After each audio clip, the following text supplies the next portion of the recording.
디모데전서 4장 6절에서 16절입니다. 우리 한 절씩 교독하겠습니다. 내가 이것으로 형제를 깨우치면 그리스도 예수의 좋은 일꾼이 되어 믿음의 말씀과 내가 따르는 좋은 교훈으로 양육을 받으리라.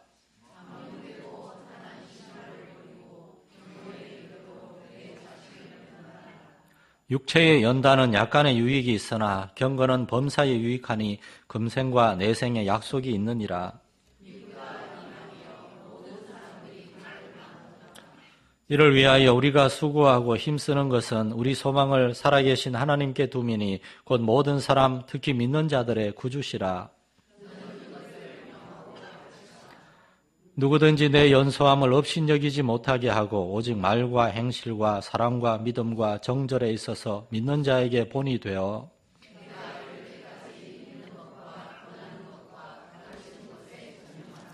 내 속에 있는 은사 곧 장로의 회에서 안수받을 때에 예언을 통하여 받은 것을 가볍게 여기지 말며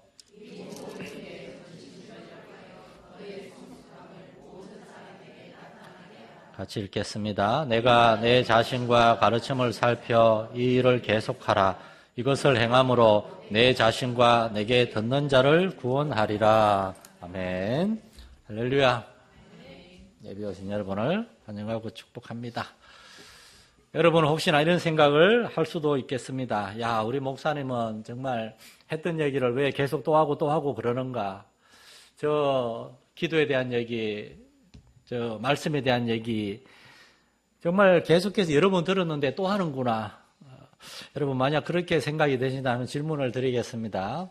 기분 나빠하지 마시고 여러분의 삶은 기도와 말씀과 교제와 증거라는 이 견고한 수레바퀴에 틀 위에 잘 세워지고 있습니까? 우리는 매일 말씀을 읽고 듣고 배우고 묵상하는 말씀의 삶을 살고 있는지 우리 자신을 생각해 보길 원합니다. 우리 때를 어떤지 못 어떤지 기도하기를 힘쓰고 있습니까? 지난 한 주간 저녁 특별 기도회 저녁 기도할 때 제가 하도 여기 오신 분들 뭐라 그래가지고 온 사람들은 그 추운데 이까지 왔는데 왜 이분들이 혼이 나야 되는지 제 아내가 저보고 짝짝 좀 하라 그래서 저녁 기도하기가 힘들어져요. 많이 바쁘고 연세들은 들어가고 그럼에도 불구하고 목회자들 부탁드리는 것은 우리는 기도에 힘써야 됩니다. 무엇보다도 기도에 힘써야 됩니다. 여기 모는 분들은 또 집에서도 기도하는 줄로 믿어요. 참으로 우리는 이 동일한 주제가 신앙의 기초입니다. 매일 밥 먹어야 살죠. 물 안 먹으면 죽습니다. 밥과 물은 정말 우리의 생명의 원동력이듯이 기도와 말씀이 우리의 영적 생활의 원동력입니다. 그래서 올해도 우리 교회는 무엇보다 기도에 힘쓰는 교회, 능력의 말씀이 선포되는 교회, 하나님 사랑으로 서로를 돌아보는 교회, 모든 사람이 전도하는 교회, 이렇게 기도, 말씀, 전도, 교제 이 네 가지 키워드를 반복해서 제가 강조할 겁니다. 지난주에 첫 번째 키워드 무엇보다 기도에 힘쓰는 교회에 대해 상고했습니다. 로마의 감옥에 갇혀있는 바울 사도는 아무것도 할 수 있는 게 없었어요. 그럼에도 불구하고 바울 사도는 감옥에서 낙심하지 않고 의기소침해하지 않고 오히려 거기서 다른 사람에 대해 불평, 불만을 갖지도 않고 오히려 하나님께 소망을 두고도 더 기도했습니다. 이 기도는 참으로 우리가 하나님을 믿는다는 그 믿음의 증거입니다. 우리가 하나님을 믿는다고 어떻게 알 수 있습니까? 순종하는 걸 통해서 알 수 있죠. 가장 큰 순종이 기도고 그리고 전도하고 삶 속에 거룩한 삶을 사는 것이고 믿음과 기도는 뗄래야 뗄 수가 없습니다. 믿음의 사람 될 수 있기를 축원합니다. 그러므로 기도할 수 있기를 바랍니다. 오늘 두 번째 주제는 능력의 말씀, 생명력 있는 하나님 말씀이 있는 교회. 이 주제를 다룸에 있어서 우리는 다시 한번 바울 사도와 그의 제자 디모데에게 좀 돌아오기를 원합니다. 바울 사도는 로마의 감옥에 두 번째로 갇혔어요. 빌립보서를 쓸 때 첫 번째로 갇혔고 풀려났다가 다시 두 번째 갇혔습니다. 그리고 두 번째 갇혀서 그는 디모데 전서와 디모데 후서를 썼습니다. 그리고 바울 사도는 순교했습니다. 바울 사도는 무언가 짐작하는 게 기도를 많이 하는 그는 내 두 번째 투옥됐는데 이번 내가 살아서 나가지 못하겠다. 그래서 그는 그의 마지막 편지를 교회가 아니라 디모데에게 보냈어요. 호스피스 병동이라고 서울의 신촌 세브란스 그 암이나 불치병에 걸린 환자들, 그 병동에 일하는 권사님들이나 그런 분들이 자기들의 간증을 모아 책을 쓴 게 있는데, 호스피스의 일상. 거기에 참, 저도 이제 갱년기에 접어들었는지 요새 다시 읽는데 막 얼마나 눈물이 나는지 몰라요. 그런 문장이 있더라고요. 젊을 때는 노을을 보면은, 아, 빨리 쉬고 싶다, 좋다, 이런 마음이 드는데, 나이가 들면 노을을 보면은 눈물이 난답니다. 노을을 보고 눈물이 나면 나이가 들었다 그러면서 그 책에서 그런 얘기를 합니다. 마지막 시간에 사람들이 가장 먼저 찾는 게 자식이랍니다. 우리 아들, 우리 큰딸. 대부분의 사람들은 죽음을 앞두고 이렇게 자식들을 먼저 생각한다 그래요. 바울사도는 결혼하지 않아서 자식이 없었어요. 그런 죽음을 앞두고, 그러나 혈육의 자식보다 더 자신에게 있어서 아들과 같았던 디모데를 생각했고, 디모데 전서와 디모데 후서에서 바울은 디모데에게 내 아들아 라고 그랬어요. 자신의 아들과 같은 디모데에게 편지를 썼습니다. 사랑하는 성도 여러분, 저는 우리가 예수를 믿는 믿음 안에서 우리가 이렇게 영적인 가족으로 어떤 면에서는 혈연의 가족보다 더 끈끈하게 서로 사랑하고 아끼고 돌보는 가족이 될 수 있는 줄로 믿습니다. 교회는 그런 공동체입니다. 여러분 옆에 앉아있는 사람들이 그런 사람들입니다. 사도는 디모데를 왜 이렇게 특별히 아끼고 사랑했을까요? 여러 제자가 있는데 특별히 디모데를 사도는 아끼고 사랑한 것은 헬라인 아버지와 유대인 어머니 사이에서 태어난 이 혼혈아, 이 디모데는 유대인 공동체에 완전히 속하지도 못하고 약간 겉돌고 있었어요. 아버지가 헬라 사람이기 때문에 디모데는 헬라 사람이에요. 유대인이 아니에요. 그런 디모데를 바울 사도는 교회에 잘 섞이지 못하는 어린 디모데를 제자로 삼아서 2차 전도 여행을 떠났습니다. 디모데는 바울 사도를 자신의 영적인 아버지라 여기고 끝까지 따랐어요. 바울 사도가 예루살렘에 갈 때도 따라갔습니다. 예루살렘의 감옥에 갇혔을 때도 디모데는 있었어요. 거기서 로마까지 가는 10개월에 걸치는 그 위험한 지중해에서 물에 빠져 죽을 뻔한 보름 동안이나 막 파도의 그 풍랑에 휩쓸리면서도 로마까지 따라가는 길에도 디모데는 거기 있었습니다. 그리고 로마에서 바울이 첫 번째로 감옥에 갇혔을 때도 디모데는 바울을 위해서 수종자의 삶을 살았어요. 그리고 바울 사도가 풀려났을 때 다시 바울 사도와 전도여행을 하다가 바울 사도가 두 번째로 갇혔을 때 바울은 디모데를 자신 옆에 두지 않고 에베소로 보냈습니다. 디모데와 같은 일꾼을 더 이상 로마에서 자신의 옥바라지를 하면서 두지 않고 소아시아 교회에서 가장 큰 교회인 에베소 교회의 지도자로 보낸 겁니다. 처음에 디모데는 안 가려고 막 우겼을 거예요. 선생님이 감옥에 있는데, 내 아버지인 당신이 감옥에 있는데 제가 어떻게 딴 데 갈 수 있습니까? 저는 선생님을 돌보면서 계속 기다리고 있을 겁니다. 고집 부렸을 거예요. 그러나 일꾼은 일터에 보내야 됩니다. 우리 교회도 참 하나님 왜 자꾸 밖으로 많이 보내는지, 최재호도 나가고 이현지 집사도 나가고 막 일꾼들은 다 나가고, 그래서 그냥 보배 나갈까 봐 막 얼마나 여기만 서면은 다 나가는 것 같아서 이렇게. 그러나 하나님이 보내시면 보내야 됩니다. 디모데는 바울 사도는 자신의 아들과 같은 디모데를 에베소로 보냈어요. 로마에 혼자 남았어요. 쓸쓸히 죽음을 기다리면서 바울 사도가 마지막으로 디모데를 위해서 두 개의 편지를 쓴 게 디모데전서와 디모데후서. 신학교에 가면은 2학년이 되면 반드시 디모데전서와 후서를 공부합니다. 이게 목회 서신이라고 모든 목회자가 될 사람들이 배워야 될 가장 중요한 내용들이 여기에 다 들어있다는 거예요. 특별히 디모데전서와 후서에서 바울 사도가 가장 많이 강조하는 주제가 바로 말씀의 사역자가 되라는 겁니다. 사도는 이렇게 얘기합니다. 교회는 모론지기 하나님의 말씀에 사로잡혀 있는, 하나님의 말씀을 사랑하는 말씀의 종, 목회자가 있어야 되고, 두 번째로 그 목회자가 하나님의 말씀을 생명력 있게 전해야 되고, 세 번째로 성도들이 그 말씀을 참으로 하나님의 말씀으로 받아들일 때 정말 말씀을 사모하는 목회자, 그리고 생명력 있는 말씀 선포, 그리고 성도들이 그 말씀을 받아들일 때에 이 삼박자가 잘 이루어질 때 그 교회는 부흥하고 승리한다고 성경은 말하고 있습니다. 오늘 첫 번째로 우리는 이 주제를 생각해 보려고 그래요. 교회는 목회자가 필요한데 그냥 목회자가 아니라 하나님의 말씀에 사로잡힌 목회자가 반드시 있어야 된다는 겁니다. 여러분, 이 부족한 목사가 그 무엇보다도 하나님의 말씀을 사랑하고 하나님의 말씀에 사로잡힌 사람이 될 수 있도록 기도해 주시기를 부탁을 드립니다. 저희 평생의 소망은 그거예요. 성도들에게 하나님의 말씀을 올바로 전하고 성도들에게 하나님의 말씀을 은혜롭게 전해서 성도들이 교회 왔다 가면서 정말 말씀을 통해서 뭔가 깊이 깨닫고 도전받고 은혜 받았다. 그러한 생각을 하고 갔으면 좋겠어요. 바울 사도의 정말 서신 읽으면서 사복음서 예수님의 설교를 읽으면서 여러분 그런 걸 느끼지 않습니까? 이 생명, 이 기쁨, 이 확신, 이 능력. 바울 사도는 감옥에서도 살든지 죽든지 나를 통해 예수님이 존귀하게 되기를 원합니다. 우린 그렇게 기도하기 어렵잖아요. 감옥에 갇혀 있으면 우리의 가장 큰 기도 제목은 뭐겠습니까? 빨리 풀려나게 해주세요. 병들면 가장 큰 기도 제목이 뭡니까? 빨리 낫게 해주세요. 그러나 성경의 사람들은 그렇게 기도하지 않았어요.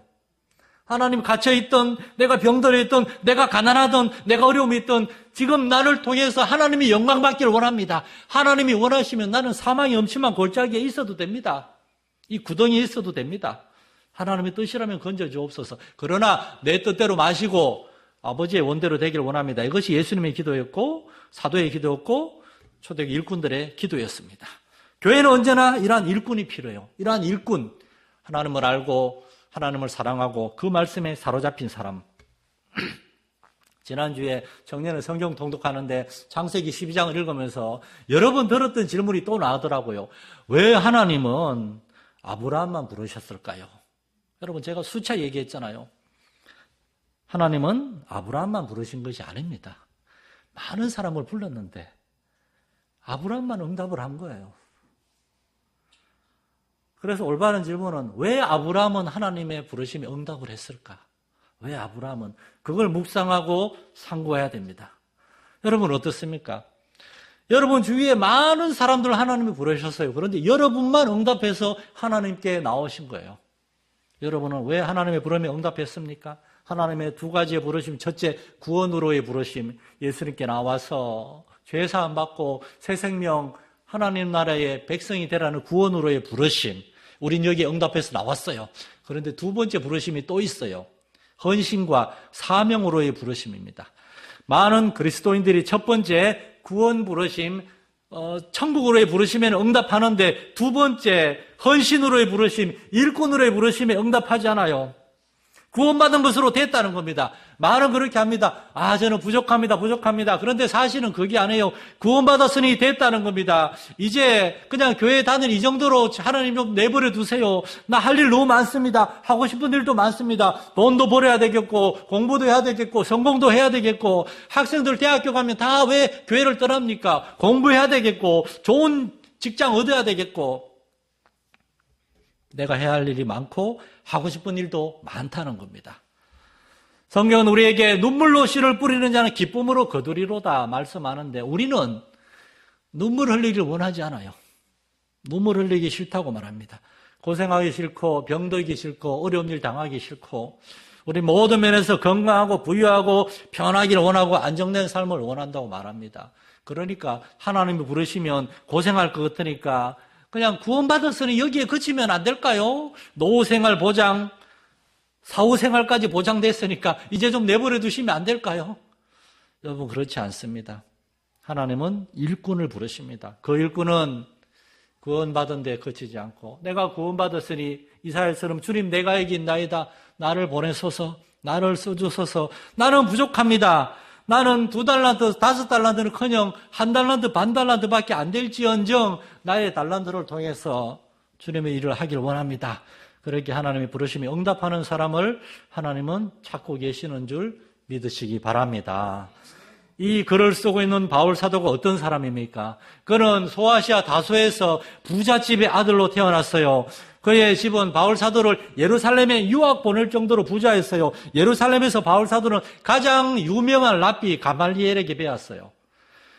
바울 사도는 학문적인 명성과 사회적인 지위와 그리고 부와 물질까지도 누릴 수 있는 그러한 삶을 살아가고 있었는데 어느 날 예수님을 만난 순간 자신이 믿어왔던 그러한 종교가 하나 인간의 종교이고 사실은 굉장히 하나님에게서 멀리 떨어진 종교이고 진리를 거역하고 있다는 것을 알고 모든 것을 버리고 아라비아 사막으로 들어갔습니다. 거기서 3년 동안 하나님의 말씀을 읽고 연구하면서 구약 성경이 바로 나사렛 예수 그리스도가 메시아이시며 그가 하나님의 아들이라는 것을 증거하고 있다는 사실을 깨달았어요.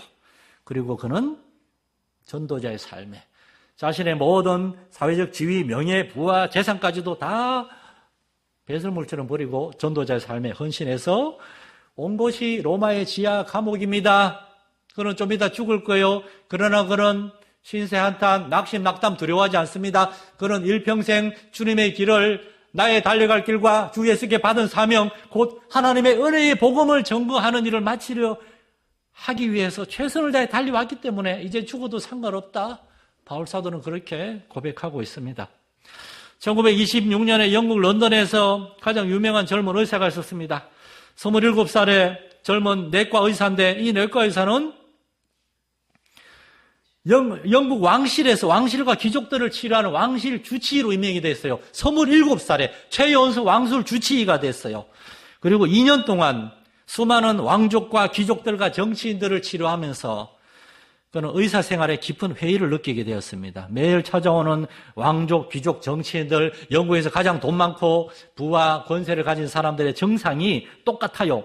두통, 편두통, 어지럽고 속이 답답하고 소화가 안 되고 불쾌한 느낌, 그 원인에 대한 진단은 하나였습니다.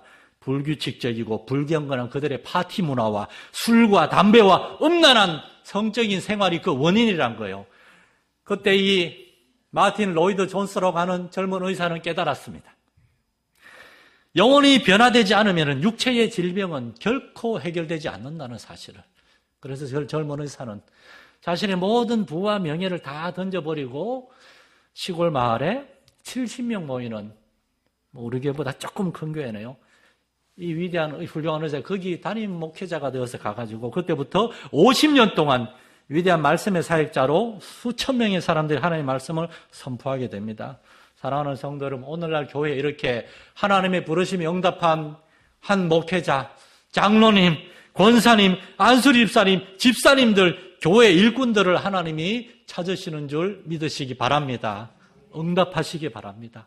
교회의 부름에 주의 종을 통해 하나님의 부르심에 응답해서 여러분이 주님 내가 여기 있습니다. 나를 통해 일하여 주시옵소서. 여러분 자신을 들을 때 하나님 여러분에게 말씀을 주십니다. 은혜를 주십니다. 주의를 감당할 믿음을 주시고 심지어 주의를 감당할 돈과 물질도 주는 줄 믿으시기 바랍니다. 하나님은 일만 맡길 뿐 아니라 일을 감당할 수 있는 은혜도 주십니다. 저는 우리 교회에서 자란 아이들이 이제 대학에 간다 그러고 이제 나중에 다른 지역 다닐 항상 아이들을 붙들고 이런 말을 합니다. 너는 우리 교회에서 너는 앞으로 뭐 대학이나 군대나 어디를 가든 거기서 네가 경험하지 못한 여러 가지 새로운 일들, 어렵고 힘든 일들을 보게 될 거야. 그런데 너는 우리 교회에서 믿음의 부모님과 할아버지, 할머니들 그리고 우리 교회에서 성도들과 선생님들을 통하여 보고 듣고 배운 것들이 너 안에 이미 많이 쌓여져 있어. 너의 삶 속에서 네가 이미 보고 듣고 배운 것들을 잊어버리지 말고 그러한 것들을 끄집어내가지고 우리 교회에서 어떻게 배웠지, 우리 교회 우리 성도들 어떻게 살았지, 우리 부모님이 어떻게 하나님이 섬겼지, 그걸 기억하면서 반드시 그렇게 살아야 된다. 너 안에 이미 하나님이 부어주신 것들이 가장 어렵고 힘든 그때 반드시 나타나게 될 거야. 저는 그렇게 얘기합니다. 바울 사도가 지금 디모데에게 그렇게 얘기하고 있는 겁니다. 네가 에베소에서 어려움이 많지만 그러나 거기에서 너는 이미 나에게 듣고 배우고 본 것이 나타날 것이다. 그러면서 7절 말씀에서 얘기합니다. 망령되고 허탄한 신화를 버리고 경건하도록 네 자신을 연단하라. 다른 사람을 가르치기 전에 너 자신을 연단하라. 말씀을 가르치는 사람, 주의 일꾼은 우리가 먼저 말씀의 사람이 되고 하나님의 사람이 돼야 되는 거예요. 그러면서 육체의 연단은 약간의 유익이 있으나 우리가 우리 몸을 가꾸기 위해서 다이어트 하기 위해서 다이어트를 왜 하는지 모르겠지만은 그리고 건강하기 위해서 막 이런 운동 하잖아요. 그것도 필요하지만 그러나 경건의 영적인 훈련이 정말 유익하다는 거예요. 그래서 내가 이럴 때까지 읽는 것과 권하는 것과 가르치는 것에 전념하되 너는 네 자신과 너의 가르침을 먼저 살피라. 목회자로서 제가 설교 준비할 때 저는 원고를 되게 일찍 준비합니다. 원고 준비해놓고 난 다음에 혹시나 잘못된 이야기 할까, 그냥 내가 하고 싶은 이야기 할까, 교정하고 제가 왜 원고를 항상 보고 있습니까? 쓸데없는 소리 안 하려고. 하나님의 말씀을 한 자라도 더 전해야 되는데 사람이 이야기하지 않으려고. 목회자가 무엇보다도 말씀의 사람이 돼야 되고 성도들도 마찬가지입니다. 여러분, 하나님의 일이란 그 무엇보다도 말씀의 사역입니다. 여러분이 다른 사람에게 가서 무슨 얘기를 할 것입니까? 요즘 미국과 전쟁 얘기할 것입니까? 정치 얘기할 것입니까? 미안한데 그건 우리하고 한 발짝 떨어진 일이에요. 지금 우리 옆에 있는 사람들 오늘 우리가 만나는 내일 못 만날지 모르고 다음 주 못 만날지 모르고 그 다음 주 못 만날지 모르는, 오늘 그들이 하나님을 알지 못하면 나중에 어떻게 될지 모르는 그들에게 우리는 그들에게 무슨 얘기를 할 수 있겠어요? 정치 얘기, 텔레비전 얘기, 야구 얘기 그런 것밖에 할 게 없습니까? 우린 그들에게 하나님께 받은 말씀, 주의 종을 통해 받은 말씀, 성경을 읽고 깨달은 말씀, 그러한 말씀에 대해서 나눌 수 있기를 축원합니다. 여러분의 가정이 또한 하나님 나라에 있어서 작은 천국이 될 수 있기를 축원합니다. 수많은 불신자들의 삶과 그들의 가정을 보시기 바랍니다. 하나님 안 믿는 사람들의 가족들이 서로에게 정직하지 못하고 서로에게 상처를 주고 가장 가까운 사람들이 서로를 가장 힘들게 하는 그런 모습들을 우리가 얼마나 많이 볼 수가 있습니까? 오늘 사도는 디모데한테 내 아들아 죽음을 앞두고 사도는 그 무엇보다도 자신의 영적인 아들 제자 디모데를 생각합니다. 사복음서에서 예수님은 제자들과 얼마나 삶을 깊이 있게 나누고 제자들을 사랑하시되 끝까지 사랑하시는 모습, 제자들은 예수님 다 모른다고 부인하고 떠나가는데 예수님은 제자들을 끝까지 사랑하십니다. 여러분, 이곳이 천국입니다. 천국은 우리가 나중에 죽은 뒤에 가는 게 아닙니다. 천국은 여기서 살아가고 있는 이러한 삶 속에 그러나 부족함이 있죠. 그러나 우리가 연습하고 이 삶이 가장 완전하게 완성되는 곳이 천국이에요. 여러분의 가정이 천국이 되고 우리 교회가 작은 천국이 될 수 있기를 축원합니다. 그러므로 하나님의 말씀이 있어야 됩니다. 하나님의 말씀을 힘입어 다른 사람 이야기를 들어주고 그들을 사랑으로 권면하고 하나님의 말씀을 전할 수 있는 우리 성도들 될 수 있기를 소망합니다. 왜냐하면 두 번째 원리, 오직 생명력이 있는 하나님의 말씀만이 사람들을 구원하고 변화시킬 수 있기 때문입니다. 교회의 역사는 하나님의 말씀의 역사였어요. 바울 사도는 3차 전도여행을 마치고 예루살렘으로 가면서 에베소 교회의 지도자들과 장로님들을 불러가지고 마지막 권면을 했습니다. 이때 사도가 뭐라 그럽니까? 사도행전 20장 31절 2절에 그러므로 여러분이 일깨어 내가 3년이나 밤낮 쉬지 않고 눈물로 각 사람을 훈계하던 것을 기억하라.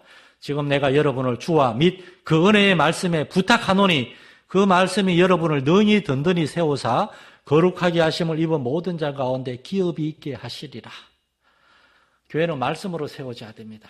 말씀에 사로잡힌 목회자, 그러한 성도들이 하나님의 말씀을 듣고 말씀을 깨닫고, 바울 사도는 오늘 본문에서 디모데야 8절에 디모데야 내가 너에게 이 교훈으로 명하노니 전에 너를 지도한 예언을 따라 내가 너에게 가르쳐준 말씀을 따라 그것으로 선한 싸움을 싸우라. 디모데후서에서도 똑같은 말을 합니다. 너는 그리스도 예수 안에 있는 믿음과 사랑으로 내게 들은 바 바른 바들을 본받아 지키고 그것을 가르치라. 하나님의 사역은 하나님의 말씀을 듣고 배우고 가르치는 겁니다. 하나님의 말씀에 세 가지 원리가 있어요. 첫째, 하나님은 반드시 우리에게 말씀을 주십니다. 두 번째, 그 말씀은 반드시 능력이 있습니다. 하나님 말씀으로 세상을 창조했어요. 말씀으로 사람을 창조했어요. 세 번째, 우리에게는 하나님의 능력이 필요합니다. 그렇다면 우리가 어떻게 해야 되겠습니까? 하나님의 말씀을 듣고 순종해야 되겠죠. 영국의 찰스 스터드 선교사님이라고 귀족 집안의 아들로서 재산도 풍부하고 명예가 있었어요. 또는 그는 무슨 크로스 하키라고 어떤 정확히 모르겠는데 이렇게 공치는 골프 이전 무슨 그런 모델 같은데 그거 선수였어요. 국가대표 선수였어요. 그런데 그가 예수님을 깊이 만나고 선교사로 헌신했을 때 주변 사람들이 스튜듯이 꼭 그렇게 나가야 됩니까? 당신같이 부와 명예가 있는 귀족이 그 선교사는 이렇게 그 좀 돈 없는 사람들 그런 사람들 나가는 거 아닙니까? 그랬을 때 찰스 스터드 선교사는 이렇게 대답했다고 합니다. 예수 그리스도가 하나님이시고 그분이 나를 위해 죽으셨다면 그분을 위한 나의 어떠한 희생도 결코 크다고 할 수 없습니다. 사랑하는 성도 여러분, 우리에게 이런 믿음과 확신이 있습니까? 예수님이 참으로 하나님이시고 그분이 나를 위해 죽으셨다면 우리는 어떻게 살아야 되겠습니까? 우리는 무엇을 위해 살아야 되겠습니까? 우리의 돈과 물질과 우리의 시간과 우리의 인생과 우리의 모든 것들을 예수 그리스도를 위하여 바치는데 아까워지 않을 수 있는 여러분 될 수 있기를 축원합니다. 신앙생활 하다 보면은 두렵고 갈등이 될 때가 있어요. 목회자인 저도 그렇습니다. 여러분, 저는 천사하고 사람 중간쯤에 있는 그러한 목사가 아닙니다. 저도 땅에 속해 있고 땅에 속해 있는 많은 문제들로 마음이 답답하고 그 문제들에 막 이렇게 짓눌려 가지고 두려워할 때가 있어요. 제 안에도 그런 어두움이 찾아올 때가 있어요. 저도 이 땅에 발을 디디고 살아갑니다. 저도 여러분이 겪고 있는 어려움과 고통을 동일하게 겪고 있어요. 그리고 그 어두움과 두려움들, 염려와 걱정들, 무기력감, 분노가 제 마음을 막 사로잡으려고 할 때 저는 그 어두움 너머에 있는 한 줄기 빛을 봅니다. 그래도 오랫동안 성경을 읽고 연구한 목회자라고 그 수많은 저의 마음을 완전히 사로잡고 저의 감정과 지성까지도 이 어둠이 완전히 지배하고 있는 것 같은 그 너머로 작은 빛을 한 줄기 봅니다. 제가 설교를 준비하면서 깨달았던 말씀들, 제가 성도들하고 대화하면서 성도들에게 권면했던 이야기들이 갑자기 기억이 나면서 그 말씀의 진리들이 막 한 줄기 빛이 비치다가 점점 커지면서 마침내 그 빛이 제 안에 있는 어두움들을 조금씩 몰아내려고 할 때 저는 하나님을 회개하면서 하나님이시여 제 마음을 주장하여 달라고 그렇게 저도 겨우겨우 회복되고 그럽니다, 여러분. 사랑하는 성도 여러분, 몇 주 전에 또 저는 어떤 한 형제하고 얘기할 기회가 있었는데 그 형제가 저한테 이런 얘기를 하더라고요. 그 형제는 몸이 약해서 일도 못하고 이래저래 술에 의지해서 힘겹게 살아가고 빚도 많이 지고 있는 그런 낙심에 처한 형제인데 저한테 이렇게 얘기하더라고요. 나는 왜 이렇게 한심할까요? 왜 내 인생은 이 모양일까요? 그래서 제가 그에게 이렇게 대답했습니다. 당신은 한심하지 않습니다. 당신은 믿음이 없고 책임감이 없을 뿐입니다. 당신의 인생에 대해서 책임감이 없을 뿐입니다. 당신은 하나님을 믿어야 됩니다. 하나님을 믿을 때 하나님께서 당신의 마음에 책임감을 줄 겁니다. 그렇게 하나님을 믿고 당신이 새롭게 태어나지 않으면 당신은 결코 당신 자신을 이기지 못할 겁니다. 여러분은 어떠하십니까? 여러분의 마음에 믿음이 있고 그 하나님을 아는 지식이요 하나님을 아는 믿음이 여러분은 하나님의 말씀 앞으로 겸손히 이끌고 있고 하나님의 말씀을 듣고 하나님의 순종함으로 우리가 우리의 삶을 살아가고 있습니까? 교회란 무엇입니까? 교회란 예수 그리스도를 믿는 사람들의 공동체예요. 예수 그리스도를 믿는다는 것은 무엇입니까? 우리에게 예수 그리스도를 보내주신 하나님을 인정한다는 거예요. 하나님이 살아계심을 인정한다면은 성도 여러분, 하나님의 말씀을 들으시기 바랍니다. 만물의 창조주가 되시고 우리한테 생명을 주셨고 여러분의 모든 삶을 다 계획하고 주관하고 계시는 하나님을 인정하고 그분의 말씀을 들을 때에 하나님이 여러분의 심령 가운데 역사하시고 여러분의 입술을 통하여 여러분과 대화하는 여러분의 가족들과 여러분의 오이코스들에게 역사하실 것이고 그러한 사람들이 모여있는 이 교회에 역사하셔서 바로 그때 여러분의 가정과 교회에서 하나님의 말씀이 참으로 육신이 되어 우리에게 오신 예수 그리스도가 여러분의 가정 가운데, 교회 가운데 일하는 것을 경험하게 될 것입니다. 올 한 해 생명력 있는 하나님의 말씀을 붙드는 영혼, 가정, 교회 될 수 있기를 간절히 축원합니다. 하나님 아버지, 로마의 감옥에 갇혀서 죽음을 앞둔 사도는 아들 디모데에게 2편의 긴 편지를 보냈는데 그의 편지의 요점은 단순했습니다. 내 아들아, 말씀의 사람이 되고 말씀의 능력을 경험하고 그 말씀을 다른 사람에게 전해라.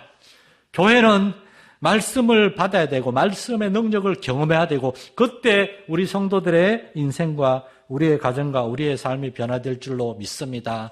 올 한 해 우리 성도들은 무엇보다도 하나님의 말씀에 귀 기울인 교회와 성도들 되어서 우리의 영혼이 새로워지고 가정이 변화되고 교회가 회복되는 역사를 경험하게 해 주시옵소서.